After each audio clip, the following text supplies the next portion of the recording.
Yo creo que desde que empezó la serie de Romanos, yo tenía deseos de llegar al capítulo 9. Los capítulos 9 al 11 de esta carta forman una unidad en la que Pablo trata algunos de los temas más controversiales que se han debatido entre los creyentes a lo largo de los siglos.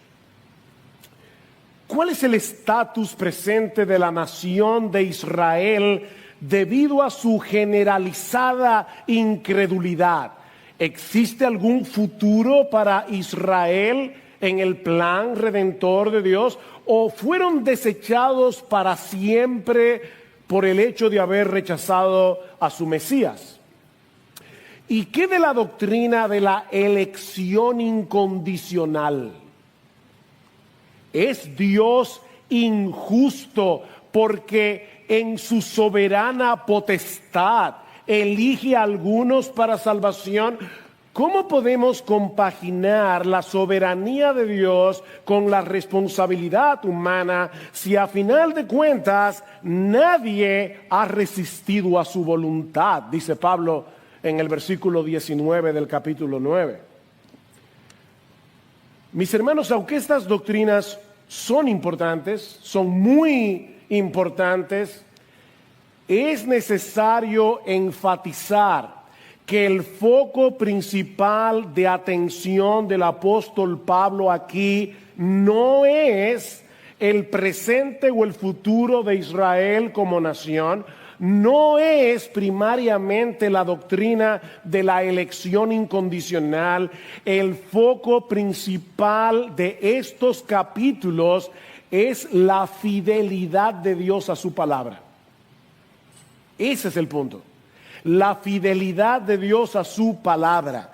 Israel era la nación del pacto, la descendencia física de Abraham, a la que se le prometió un Salvador, nuestro Señor Jesucristo. El problema que está en el trasfondo de estos capítulos es que Pablo ha estado exponiendo el evangelio como poder de Dios para salvación, un evangelio que fue prometido primariamente a los judíos. La pregunta es, ¿cómo es posible que Dios haya enviado a su Mesías y el pueblo de Israel lo haya rechazado?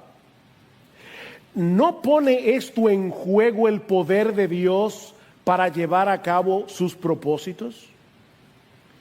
Pablo dice en Romanos capítulo 1, versículo 16, no solamente que el evangelio es poder de Dios para salvación a todo aquel que cree, sino que añade a los judíos primeramente. A los judíos primeramente y también al griego. ¿Cómo podemos explicar entonces que durante los días de Pablo la mayoría de los israelitas no creían en Jesús? Y esa sigue siendo la realidad en el día de hoy. Cualquiera pudiera pensar que el plan de Dios fracasó. Y si el plan de Dios fracasó con Israel, ¿cómo podemos estar seguros de que no fracasará con nosotros también? Miren, mis hermanos, si una sola de las promesas de Dios quedara sin cumplimiento, una sola, no tendríamos razones para confiar en ninguna. Si Dios deja de cumplir una sola de sus promesas, entonces es posible que no llegue a cumplir ninguna. Si Dios fracasó con Israel, existe la posibilidad de que fracase con nosotros también. Esa es la dificultad que se encuentra detrás de estos capítulos, como vemos en el versículo 6 del capítulo 9. Pablo dice, pero no es que la palabra de Dios haya fallado, ¿ven? Eso es lo que atormenta a Pablo aquí.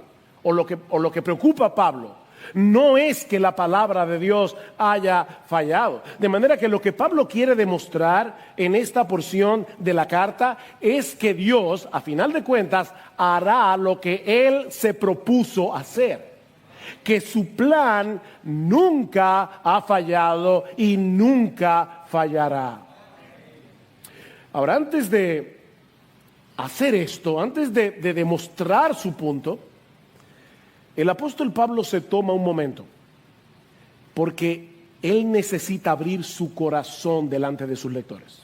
y delante de todos nosotros, haciéndonos ver que la incredulidad de Israel no era para él un asunto meramente teórico. Pablo va a escribir acerca de este tema, pero él quiere que nosotros veamos su corazón detrás de su pluma. Él quiere desnudar su corazón.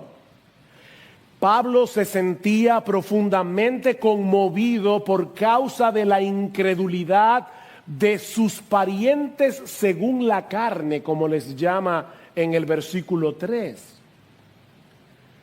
Y mis hermanos, es con ese mismo espíritu que nosotros debemos pasar a considerar el contenido de esta porción de la carta a los romanos.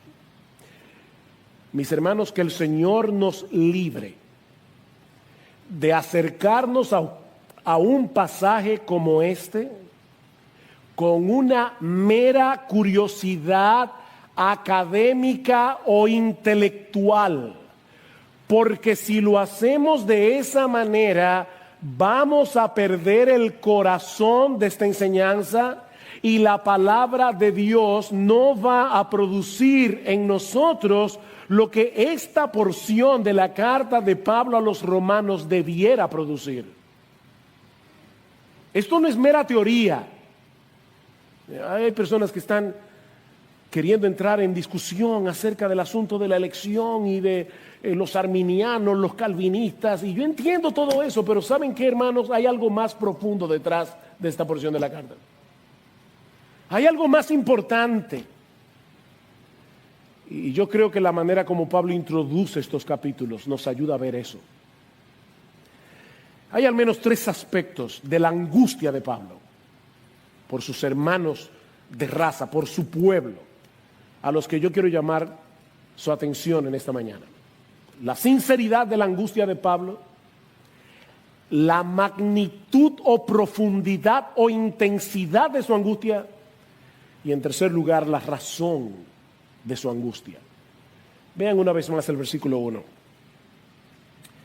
Digo la verdad en Cristo, no miento, dándome testimonio mi conciencia en el Espíritu Santo de que tengo gran tristeza y continuo dolor en mi corazón.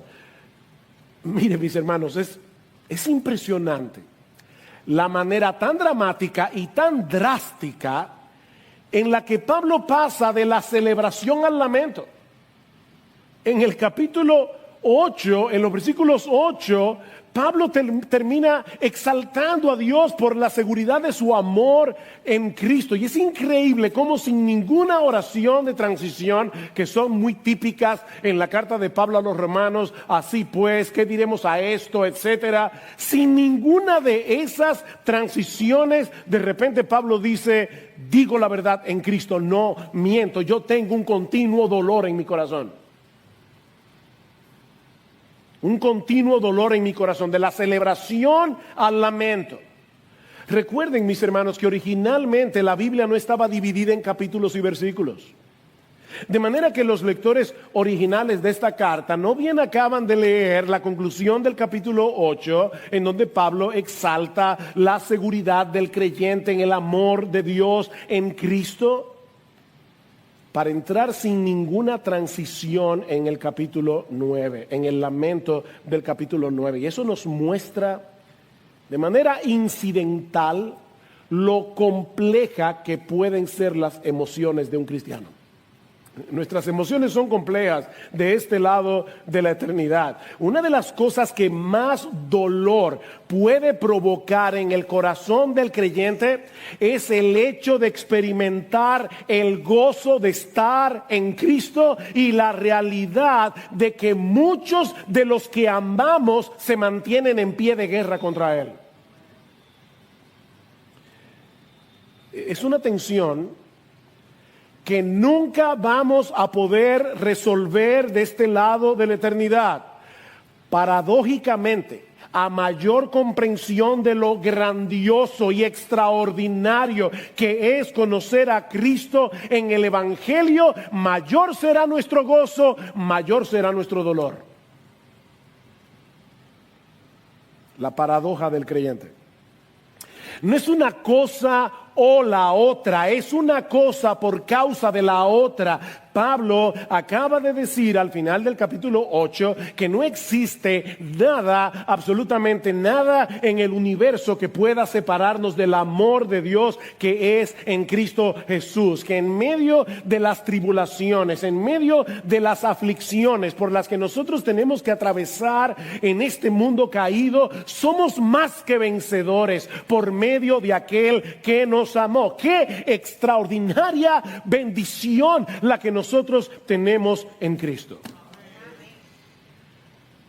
Pero es ese mismo entendimiento de la gloria del Evangelio lo que debería provocar en nosotros un profundo dolor por aquellos que amamos y que no están en Cristo.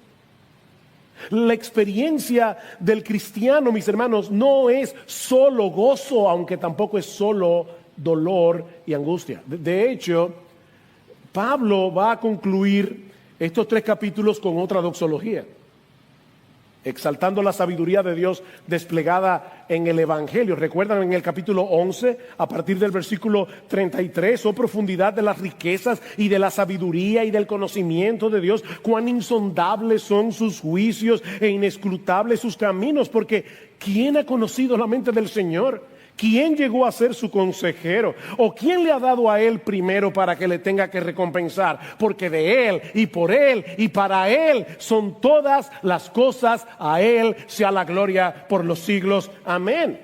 Exaltación al final del capítulo 8. Exaltación al final del capítulo 11. Dolor y lamento en el capítulo 9. Y Pablo quiere que sus lectores no tengan ninguna duda de la sinceridad de sus palabras. Digo la verdad en Cristo. Digo la verdad en Cristo. En otras palabras, cuando hablo, lo hago como alguien que ha sido unido a Cristo por la fe. Es como cristiano que yo les digo esto y por lo tanto no miento. La mentira no es una opción para el creyente. Sabemos que no podemos confiar ciegamente en las personas porque muchos mienten, pero cuando el cristiano habla lo hace en Cristo, lo hace en unión con aquel que es la verdad encarnada. Cristo es la encarnación de la verdad y Pablo está diciendo, es en unión con Cristo que yo les digo lo que les estoy diciendo. Yo no miento. Y mi conciencia me da testimonio en el Espíritu Santo de que no me estoy autoengañando. Esto es real. Esto es lo que yo estoy sintiendo en mi corazón. Un continuo dolor por causa de la incredulidad de mis hermanos de raza. Y él quiere que los creyentes de Roma sepan esto, especialmente los creyentes judíos.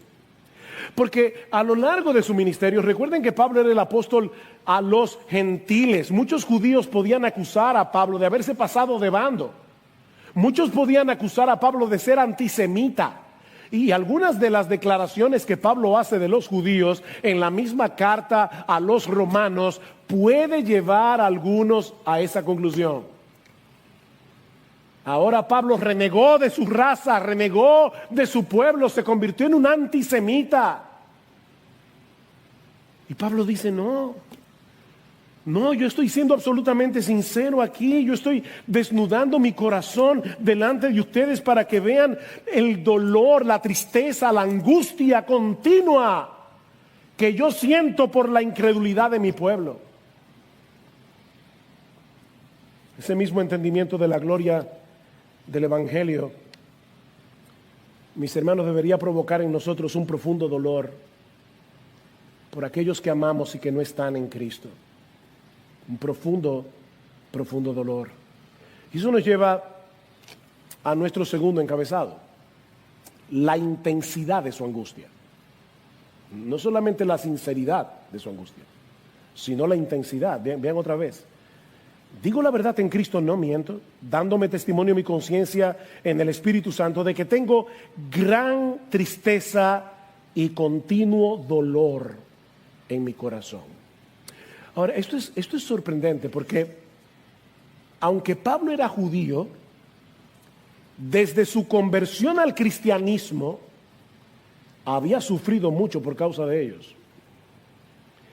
5 veces he recibido de los judíos 39 azotes, dice Pablo en 2 Corintios 11:24. A los judíos no se les permitía darle hasta 40 azotes a un judío.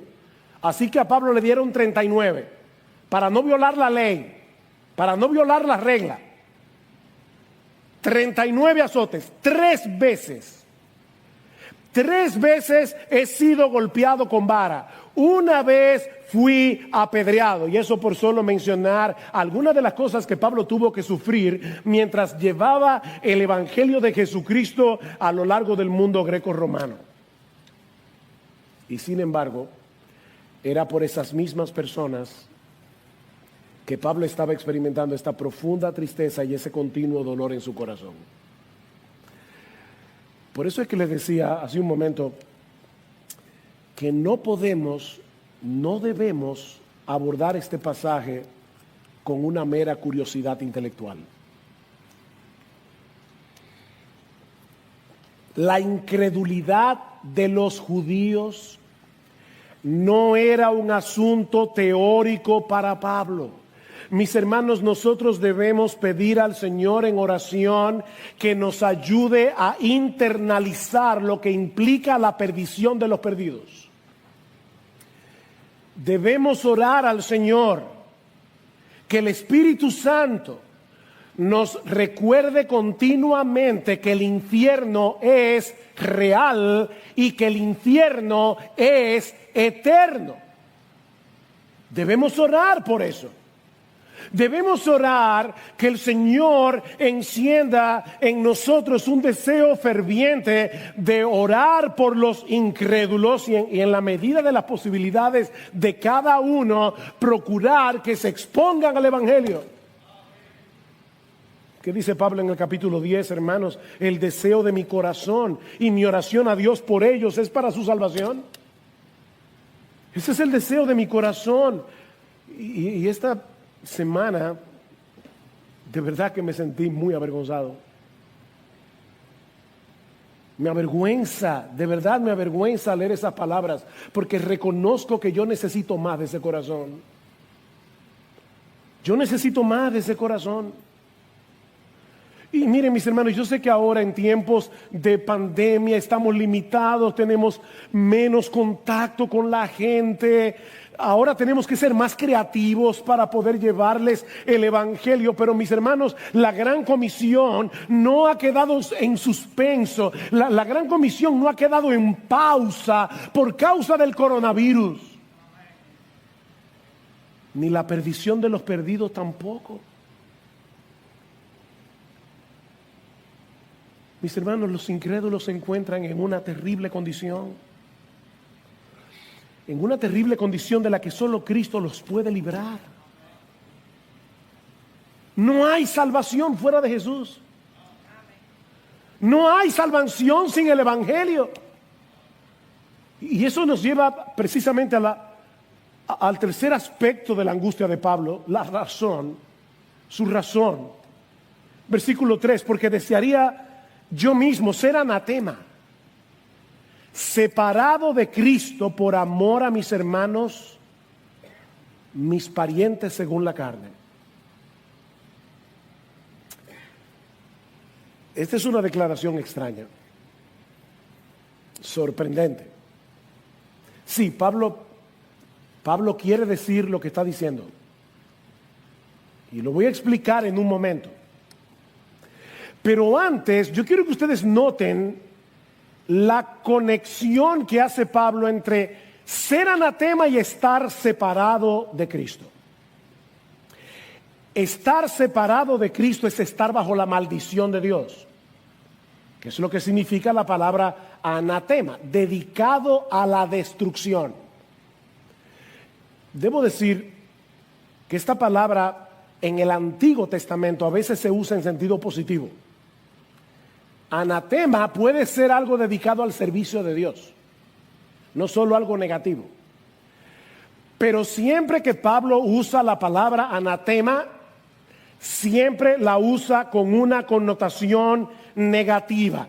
Lo que Pablo está diciendo es: los judíos rechazaron a su Mesías, rechazaron a aquel que voluntariamente tomó nuestra maldición en la cruz, y por eso ahora ellos están bajo maldición. Pablo va a decir en Gálatas capítulo 3 que Cristo nos redimió de la maldición de la ley, hecho por nosotros maldición, porque está escrito: maldito todo el que es colgado en un madero. De manera que solo hay dos alternativas en lo que respecta a la salvación: o estamos en Cristo y bajo la bendición de Dios, o fuera de Él y bajo la maldición divina. No hay una tercera opción. Otra forma de decirlo es que en este mundo solo existen dos clases de personas: aquellos a quienes Cristo libró de la maldición de la ley, habiendo llevado Él mismo esa maldición en la cruz, y aquellos que recibirán eternamente el castigo que merecen sus transgresiones en las llamas del infierno, donde no hay una gota de la misericordia de Dios.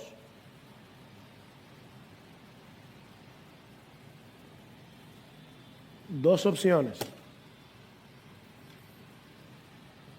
Eso era lo que estaba causando ese dolor en el corazón de Pablo.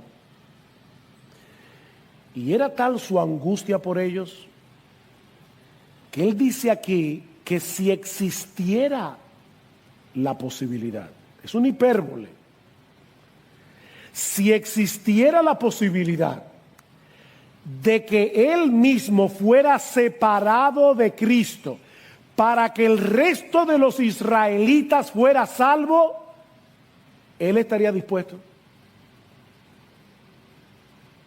Wow.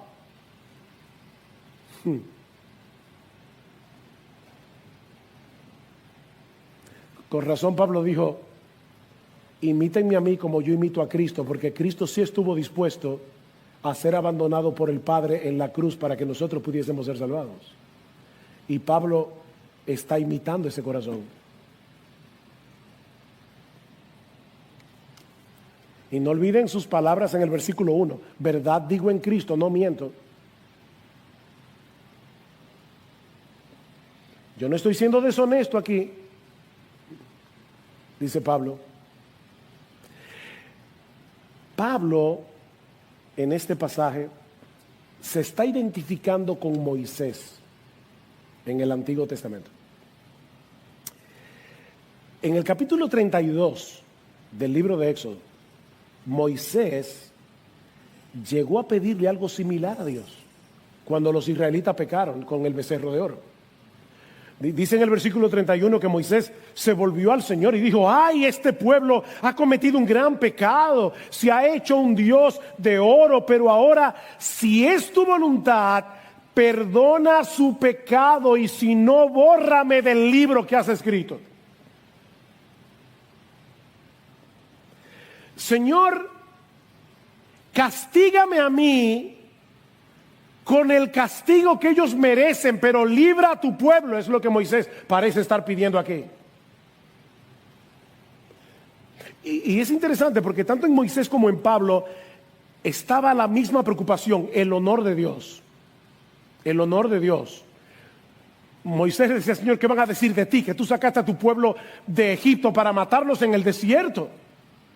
Y Pablo dice: no es que la palabra de Dios haya fallado, hay una preocupación en ambos por el honor de Dios.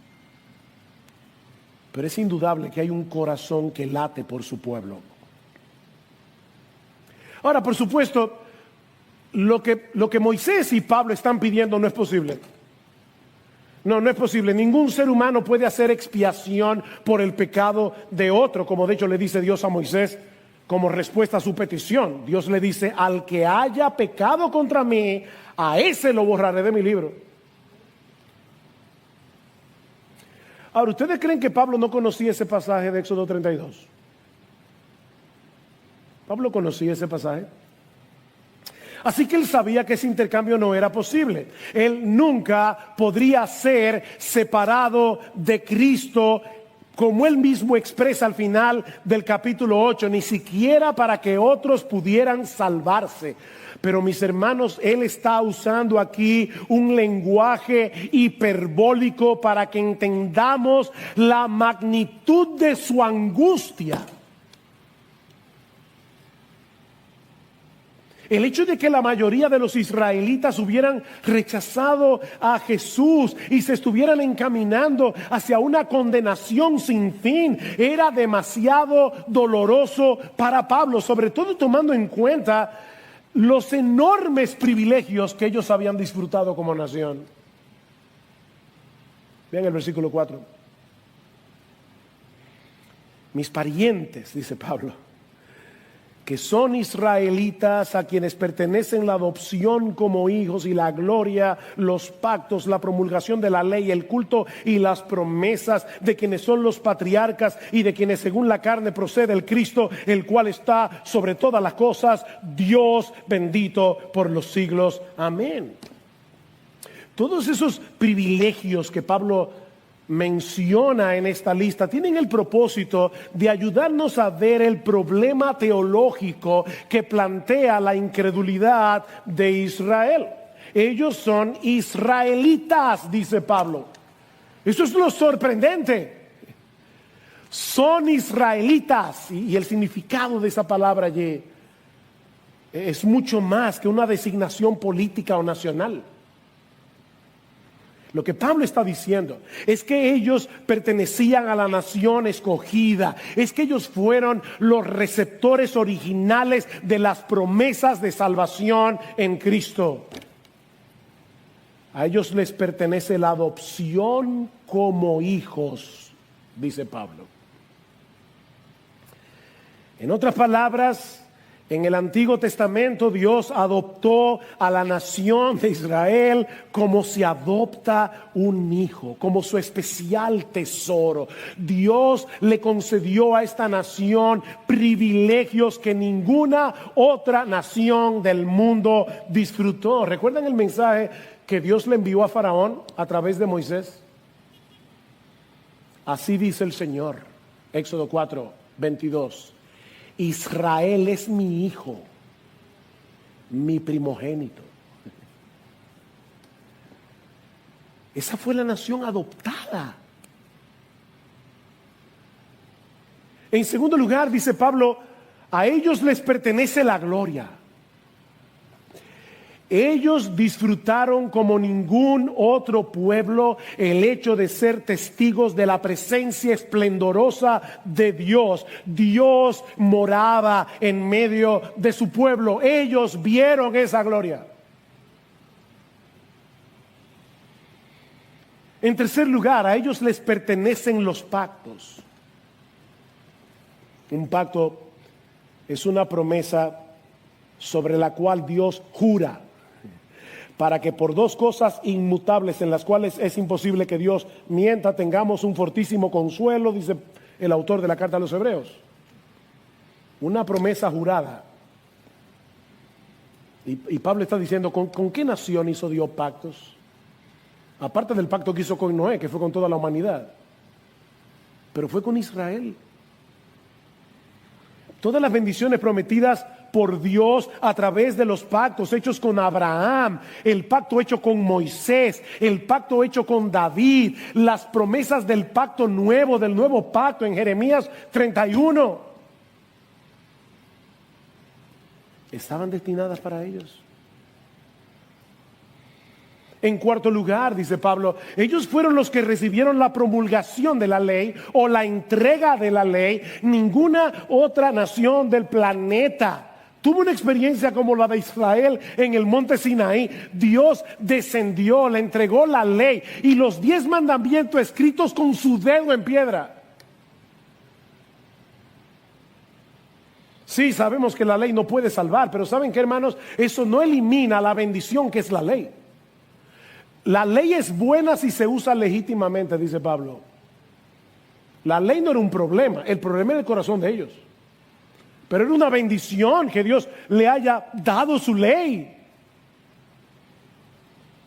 En quinto lugar, de ellos era el culto. De ellos era el culto, mientras los paganos estaban perdidos, algunos de ellos entregando sus hijos a Moloch para adorar sus deidades. Dios les describió con todo lujo de detalles cómo Él quería que su pueblo lo adorara, e instituyó un sistema de sacrificios para lidiar con el problema del pecado y para recordarles que viene un Mesías, el Cordero de Dios, que quita el pecado del mundo. ¿Qué nación de la tierra tuvo ese privilegio? En sexto lugar, de ellos eran las promesas. Las promesas, especialmente las promesas contenidas en los pactos y que apuntaban hacia la persona y la obra de nuestro Señor Jesucristo. Ellos eran descendientes de los patriarcas, dice Pablo en séptimo lugar. Abraham, Isaac, Jacob. Hombres con quienes Dios hizo un pacto de pura gracia. Dios escogió al patriarca Abraham para bendecir por medio de él y su descendencia a todas las familias de la tierra. Así que no era cualquier cosa ser descendiente de los patriarcas. En el capítulo 11, cuando Pablo trate con el problema de la salvación de Israel, Pablo va a decir en el versículo 28, en cuanto al evangelio, son enemigos por causa de vosotros, pero en cuanto a la elección de Dios, son amados por causa de los padres. ¿Ven? Los patriarcas.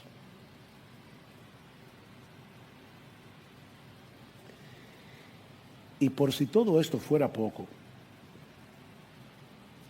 Pablo concluye esta lista de privilegios diciendo que de ellos, según la carne, procede el Cristo, el cual está sobre todas las cosas, Dios bendito por los siglos. Amén. Nuestro Señor Jesucristo, como hombre, en su naturaleza humana, nació de la descendencia de Abraham. Ese fue el clímax de los privilegios que Dios le concedió a la nación de Israel. Cristo era judío. No olviden eso. Cristo era judío, descendiente de Abraham. Él, descendiente de Abraham. Mateo 1:1. Libro de la genealogía de Jesucristo, hijo de David, hijo de Abraham. Pero lo más extraordinario del Cristo, dice Pablo, es que no era solo hombre. No era solo hombre. Ese Cristo que nació de Israel está sobre todas las cosas y es el Dios bendito por los siglos, dice Pablo. Ese Dios que tantas veces manifestó su gloria en medio de su pueblo, asumió una naturaleza humana por la que corría sangre judía para venir a salvarlos de sus pecados. El Dios de gloria. El Dios de gloria vino a salvarnos, asumiendo nuestra culpa en la cruz, y vino a través de los judíos. Vino a través de Israel. Pero mis hermanos, eso es precisamente lo que angustia a Pablo. Eso es lo que angustia a Pablo. ¿Cómo es posible que un pueblo tan privilegiado, preparado por siglos para la llegada del Mesías,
no pudieron reconocerlo cuando llegó y lo rechazaron.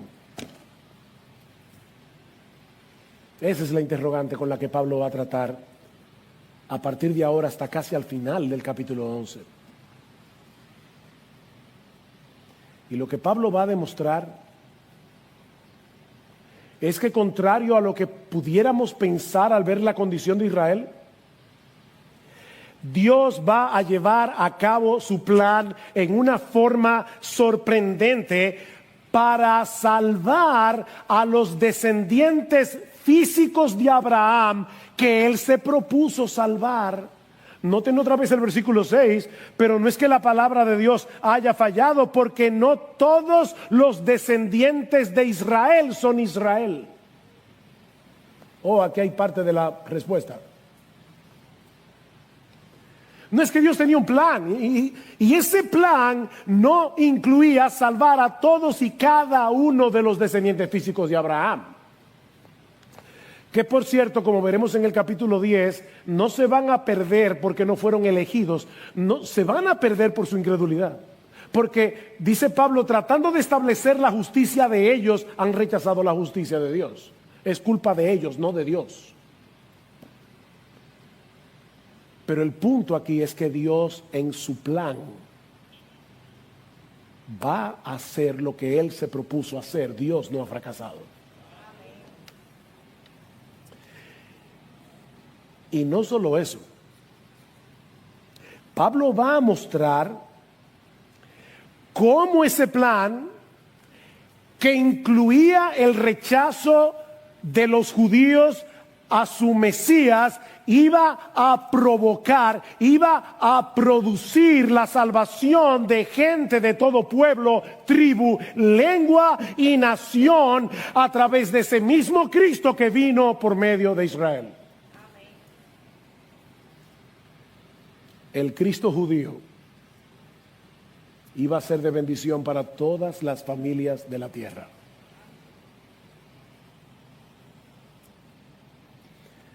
De manera que el plan de Dios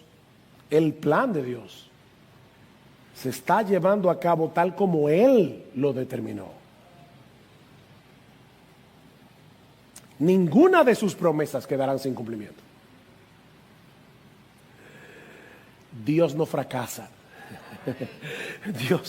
Dios no fracasa. Así que tú puedes leer Romanos 8, 35 al 39 y decir, no hay problema.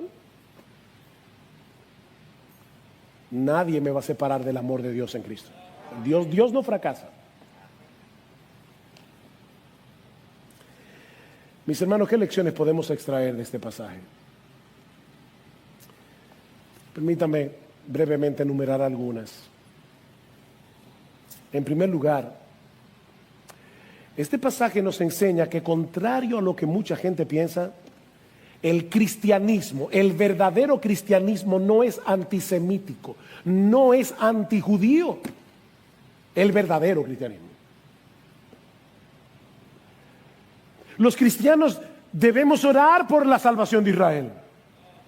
Los cristianos debemos llevar a cabo el esfuerzo misionero que esté a nuestro alcance para llevarles el evangelio de la salvación en Cristo, porque ellos no se van a salvar sin Jesús.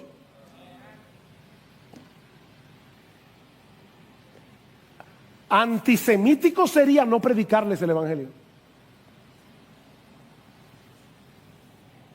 Cuando fuimos a Israel hace ya 2 o 3 años, tuvimos la oportunidad de cenar en casa de un rabino durante el Sabbat y ver cómo ellos celebraban el Sabbat. Fue una experiencia única. Y cuando yo oí a este hombre,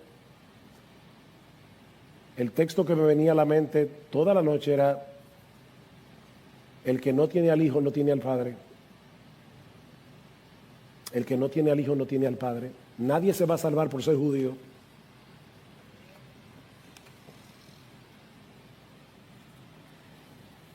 Miren, mi hermano, sean judíos o sean gentiles, nadie se salvará sin Cristo.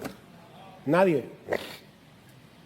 Lo que causaba angustia en el corazón de Pablo era precisamente el hecho de que ellos estaban separados de Cristo, y estar separados de Cristo es estar bajo la maldición de Dios.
Sunset into eyes, dust letting in the blue. A sea of emotions, where I'm just thinking of you. Your touch is a wave that crashes on my skin.